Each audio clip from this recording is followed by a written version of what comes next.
I personally believe that apart from the preacher's sermon, the worship music we listen to in church plays a vital role in our theology, in our understanding of who God is, and just in our knowledge of who we are in God as well, because it has to be doctrinally sound.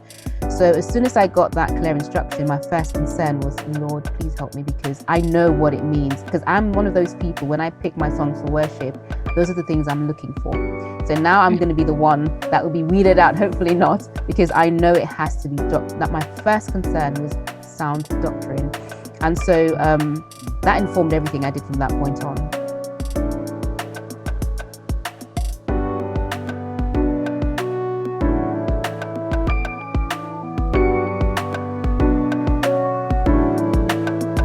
Well, welcome to another The Heart of It. I am joined today by Sarah, who, well, you have quite a history to your name. So we're going to dive into some of that, I know, today. We'll share a little bit more about who you are as we get going as well. But thank you so much for joining me. My name's Jack Robson, and it's a real privilege and pleasure, as I've already said, to host and to chat with Sarah today.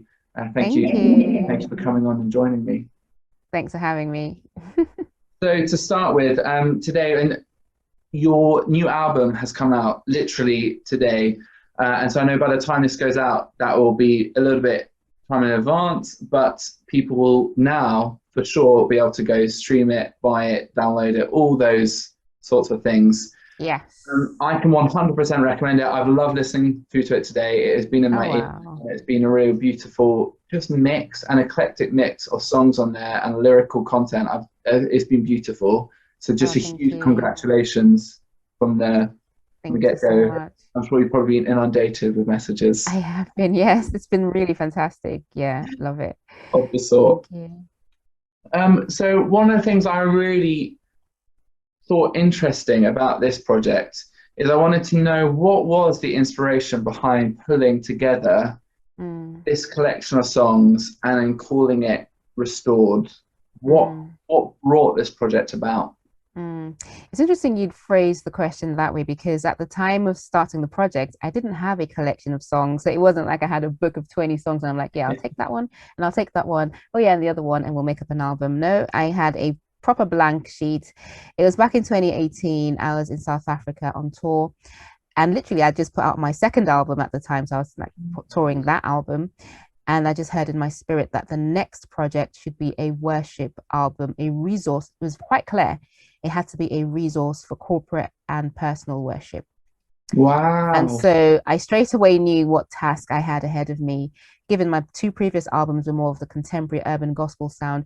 That said, I've always been like a worship leader since my teenage years. So leading worship hasn't been an alien thing to me. However, as a worship leader, I would say, even if I speak for myself, that it's easier to sing other worship music that's been written and ready to go. It's like a ready meal, all prepared, than it is to actually write worship music. Because I personally believe that apart from the preacher's sermon, the worship music we listen to in church plays a vital role in our theology, in our understanding of who God is, and just in our knowledge of who we are in God as well, because it has to be doctrinally sound. So as soon as I got that clear instruction, my first concern was, Lord, please help me, because I know what it means. Because I'm one of those people, when I pick my songs for worship, those are the things I'm looking for. So now I'm going to be the one that will be weeded out, hopefully not, because I know it has to be that my first concern was sound doctrine. And so that informed everything I did from that point on. So the writing, the collaborations, the co-writing and the things. I mean, instantly I knew that I was going to want to have every song that I wrote looked through a lens of scripture straight away. And not just by myself. I had some friends who also write and who are way more knowledgeable than me in certain things. And I made sure that they had kind of scrutinized, the lyrics. I mean, when it comes to melody and structure, that's a given. But for me, the lyrics are very, very vital. So to answer your question, it wasn't, something I set out to do per se. It was, I got a clear instruction, and the title Restored actually came in 2019. So this was after I received the instruction in 2018. At the time, I didn't know what it was going to be called or anything. I didn't have any songs, as a matter of fact. It was literally like a blank slate. And God says, there, go do something with Wow. this, literally. And but I just trusted God. I knew that if he gave me the task, he would make a way. He would bring the right people. He'd help me get the right people to work with. And ultimately, when the album comes out, he would also help me put it where it needs to be for people to be blessed by it. So in 2019, I can't remember the scenario. I just know I heard the word restored. I don't even remember where I Amazing. was, but I wrote it down in my notepad, and I just knew that was the title of the album. But I had no idea what God was saying with the word restored either. I just love how he works with me sometimes. He just gives me things and he says, yeah, go figure it out. And over time, he unravels the detail. And I Yeah. think that's how it is when it comes to walking with God. You have to have a habit of constantly listening because he will never give you the full picture. You know, when you're Yeah. reading a book, you have to go word by word to get the entire story until you get to the end of the book. And I sometimes feel when God is working with us, he goes word by word till we get the entire picture. So in 2019, it was, yeah, restored. And I was thinking, is it me being restored? Is it hope being restored?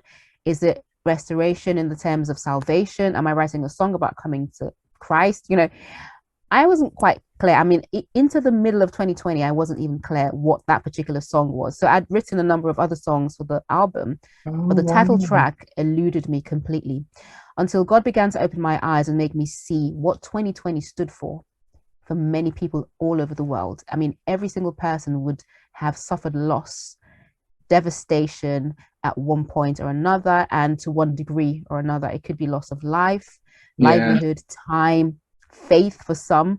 You know, I mean, there's literally Yeah. been loss in every person's life, and that's not Yeah. something we can deny. So I began to understand, one, what restored was meant to be, what I needed to write to that particular word, and two, why um unlike my grand plans of having the album out in 2020, which didn't happen because of COVID, 2021 was God's ideal plan in terms of Mm. timing, because when the word restored comes out, it would make more sense in 2021. So it just all came together over time. And I just had to keep walking each day by faith and constantly listening to what God had to say about the project. So all the songs came about over time. And it wasn't, I just love how he works with me because I can't take the credit because it wasn't like I had a book of songs, as I said. It was literally over time. He gives me a song like Spirit Calm, which came in August. No, it came in February, was released in August 2020, but it came in February whilst I was on a Mm. fast and I was reading the book of Acts and just praying about, you know, looking at the lives of the apostles and how when the Holy Spirit came, they were baptized, they were empowered, they stepped out in boldness, declaring the kingdom, the church was birthed, and we still live in the Mm. aftermath of that experience. And I just burst into prayer, asking for a fresh outpouring of his spirit in our generation. And at the time, there were rumors of a pandemic. This was in February. There were rumors Yes. of war. There was like a missile exchange between the US and Iraq. I don't know if you Yes. remember. There were fires burning in Australia. There were locusts in East Yes. Africa. And so I was just What? praying, Spirit come. And then the song came. And then it became the first single from the album in August last year. But the Mm. point is, each of the songs just came over time. And so we just knew when it was complete, this was a complete project. And Restored also got written just as God wanted it to be, with a message of hope, restoration, rebuilding, and healing. You know, so it's been a very interesting journey, a journey of discovery every single step of the way, I have to say. You can imagine. That sounds Yeah. incredible. And a real journey of faith. Yes, You're walking step absolutely. by step in each and every one of them. It's like, okay, here's my instruction. Right. Okay, here's the name. Right. Okay, here we go. Here's one song. Right. Yeah, Keep going. literally, literally. That's amazing. So on this project as well, I know I've shared with you just before, but I love seeing that the artwork was dubbed the Sarah Lisa. I just think that was brilliant as well. But it is Oh a my days. beautiful, beautiful piece of artwork. I was stunned when I saw it because I don't think I've seen anything quite like that before. Yeah. What was the inspiration behind one, that image, but two, using that for your artwork? A couple of things actually. From the very get-go with this project, I knew that all the artwork was going to be watercolor painting. So I just knew Ah, that. Also for Spirit Come, it was a painting of a dove. For Glorious King, was a painting of a lion in regal, in a royal state. For Victory, it was a painting of somebody at the top of a mountain. For Secure, it was a painting of an eagle watching over their yes. chick. And so I knew that when it came to the album, it was going to be a painting of me, basically. So And the pose just Amazing. happened in the photo shoot, which, yeah, I didn't really like over meditate it. But when I looked at that pose, I was like, yeah, I can totally see this working. And that was literally how it came about. But I knew it was all going to be paintings. That was a concept I had for all the Amazing. artwork on the album and the project. And where did the nickname come from? It was one of the radio presenters actually who Who just, was it? it wasn't even me. He posted it on his Instagram and he put Sarah Lisa on it. I was like, well, yeah, I think I can run with that. Sounds Yeah, good. Sounds good to me. I Why love it. not? As soon as I saw it, I was like, yes, that is such a fit. Definitely. That Spot is on. No, it was, yeah, so definitely. good. So you have quite a history to your name, and as you've already said, your first two albums as well, this contemporary urban gospel sound to it, like that feel, and a very different feel to it, particularly than this new album. So you've gone on your own journey. You've had your own journey. We see who the Sarah is today. We see the Sarah Lisa in that picture today. But where did this Sarah come from? What are some of those Mm, roots and nutrients that have gone into those roots to form the Sarah we see today? Yeah, it's been a long journey, I have to say. But if I had to go all the way back, it would be my mum. She was my biggest influence in terms of loving music, taste in music. She loved music so much that when she was pregnant for my older sister, and I don't know if I've said this in any interview before, but when she was pregnant for my older sister, she loved Diana Ross. I don't know if you know the Yeah, yeah, Motown yeah. singer. She was gonna call my sister Diana if she was a girl and Ross if she was a boy. So guess what my Love that. sister's name is? My sister's name Diana. is Diana. So that was how, I mean, just imagine if somebody loved Beyonce so much and they're gonna call it. That's literally how my mom was. She would have called, Yeah. if she was alive, if she was like young today, she'd be calling her kids who knows what. Her favorite artist basically. But that was the kind of household I grew up into. My mom was a lover of the Motown classics, from that through to African high life music and everything in between. And on Sunday mornings, we'd be listening to Jim Reeves and stuff like that. So I had a very, as you can probably tell from my music, a very mixed sort of taste from growing up, in my household. It was always some kind of music from everywhere in the world, even to Zulu music. I remember my dad had this album of these Zulu singers who sang a cappella, and I just loved it. It was just rich and vibrant. So it was just very like anything that sounded good got played in my Yeah. house basically. It wasn't about, oh, we don't listen to this or that. So I think that kind of, without even knowing it, that kind of fueled my personal taste in music. I just love anything that's great.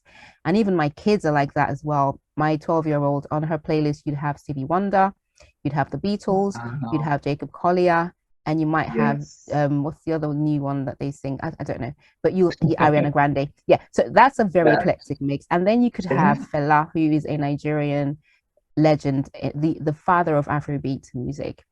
Oh So it's wow. like you just have everything, but it's all about good music. And I think that is why, even with me having to have done two albums which speak more to contemporary urban gospel, and now having to do more of a contemporary worship album, ultimately it's about the good quality that comes out with the music more than anything else, and the message. Sometimes we get boxed in by genres, but at the end of the day, we just need to be true to who we are as artists. And the reality is, most artists are so many things. All you need to do is look at Yeah. Michael Jackson, Yes. look at what he sang in his latter years compared to what he started singing in Motown and when he started Yes. as a solo artist. So that just shows you artists need to be given room to evolve, even Christian gospel artists as well. So, yeah. I love that. I love what you said there. Actually, the way you described that is so often we can box in. We actually do that in everything, don't we? In life, we Yeah. like to box, but actually, often creative expressions can't be boxed because they Yeah. touch into so many different things. Music, particularly. I really love that beautiful way of putting that. Yeah. Thank you for that. And No what an incredible upbringing of music you sat under, you absorbed, you listened to, Yeah. you had contribute to you. Do you find Yeah. any of that comes through in things like if you're working in a studio, do you go, oh yeah, there's a little bit of, oh, I can hear this little bit in this, and I can hear this little bit in this. Does that still come Absolutely. through? It does happen all the time. I mean, on the Afrobeat song, for example, on the album Belongs to You, I was working with my producer on a particular sound that I wanted to hear in a percussion And that sound, I can't obviously articulate it because it's like a rattle-y sound, but it's not quite as brash as a rattle.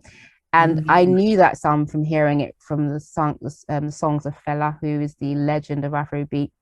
Wow. But that is a very nuanced sound that we spent so much time just trying to find that particular sound. But it just goes to show you, I hear certain things because I've got that diverse sort of palette when it comes to music. Yeah. So you can hear a track and go, oh yeah, I can hear this will be on it. Correct. Okay, we just need to narrow it down. Yeah. And so thinking about actually some of the people you've worked on this project, I saw some of the names, song credits, and featured artists on it. I was like, whoa, what an incredible eclectic mix of people. So one, incredible for starters, but I'm very well aware creative things are vulnerable. They are really like vulnerable pieces of you. So what was that like, taking these vulnerable pieces of you and going, here, come, I'm inviting you into the space to work with me. How was that process? It is the hardest thing in the entire process of creating any kind of music and working on a project. For me, I probably speak for myself, but asking people to feature on a project for me is the most vulnerable you can ever be, because they could reject you, they could say no, they could not like it, or they could even like it but not necessarily put their heart into it, you know. And so I really wanted to work with people who got me and who got the song and who knew what it was about and had the heart for the message of the song. So there's quite a number of boxes I really wanted ticked. And thankfully, that all happened. Obviously, for some, I'd been speaking to them from 2019. For example, Tab Worship, who did the remix of Spirit Come, I emailed them in 2019 with the hope that we'd go into studio in 2020. But then the unmentionable happened. But we carried on, you know, speaking and everything, and it came together this year, actually, 2021. Oh my God. Really? How long it took. Yeah, because with COVID, we couldn't get into studio and do stuff. But it's been exciting. Lou on Victory, she was very happy when she got the demo.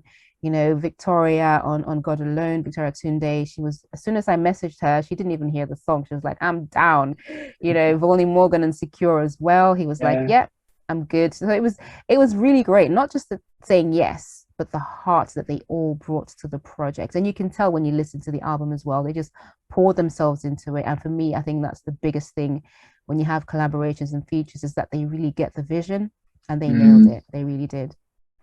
And I think that actually sums up beautifully. I'm aware our 20 minutes nearly gone. I'm like, no, I want to keep going. Oh dear, it's fun. But you've summed that up so beautifully, in that the heart of it really comes together. And it is now this collection of songs, whether it was that book at the start or not, it is now this collection of songs. And the heart is beautiful. It's a beautiful album. I want people out there to go and listen to it. I want them to go buy it and download it and hear the message that comes through and the heart that comes through and this connection. For me, that was the one thing that just nailed it across the songs, is I felt connected to you, to the songwriters, to the message that was coming through, because of just the way you, I'm hearing it now, the way you stewarded it and the time you've taken to steward this project comes through. So thank you for taking that instruction in 2018 and birthing this album that we get to enjoy.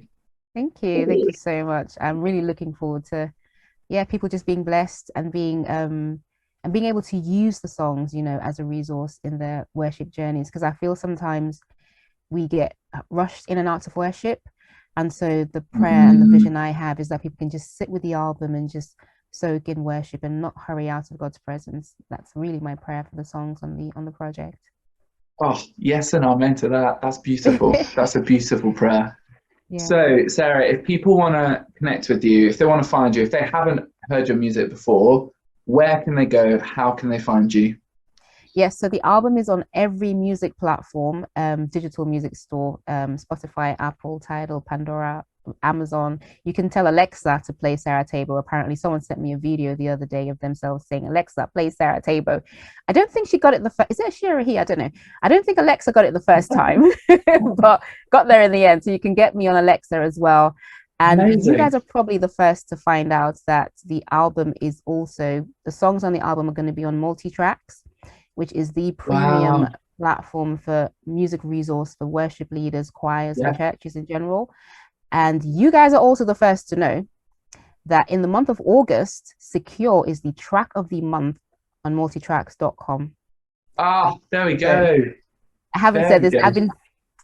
I've been literally trying to keep it in, but I can't keep it in any longer. So you now you know, depending on when this goes out, you'll probably be the first to know that Secure is That's the incredible. track of the month on multitracks.com, but it's available Amazing. everywhere and as a resource, which is another thing. I'm sorry to take your time, but this is what No, blows me out of the park is that it was a clear instruction that it needed to be a resource for worship, and God opened miraculously a door in multitracks for it to be exactly that.